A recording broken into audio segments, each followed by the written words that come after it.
Creatives, today is my 17th wedding anniversary. You know what all these years of happy marriage have taught me? It doesn't have to be perfect to be darn good. Yes, this applies to art. I am unfortunately the kind of writer who will stress over a single word choice because connotations, rhythm, etc., and so forth, and then end up 20 minutes later having not written the rest of the sentence because I'm too busy worrying about that word being perfect. Listen, creative, it doesn't have to be perfect to be good. Chances are your audience doesn't expect it to be perfect either. I mean, why would they? They expect you to deliver what you promised, which is a good story, a good song, a piece of art that just makes them smile or reminds them of better times or their favorite romantic pairing or whatever it is. They are not coming to you looking for perfection. Do you look for perfection? Your favorite art thing, your favorite book, do you sit there and judge it based on whether or not it's perfect? And if it isn't perfect, you throw the whole thing out?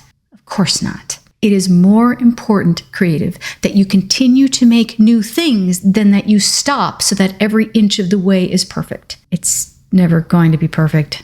Sorry. So where right now in your art are you stuck? Where have you stopped moving forward because you're so busy trying to make those little tiny details exactly right? Wherever that is, creative, it's time to skip forward, even if it means putting that piece aside for just a little while. It doesn't have to be perfect to be good. It just has to exist. You can do this. If I can do this, so can you. Sit down with me now, my imperfect, wonderful creators, and let's make something new.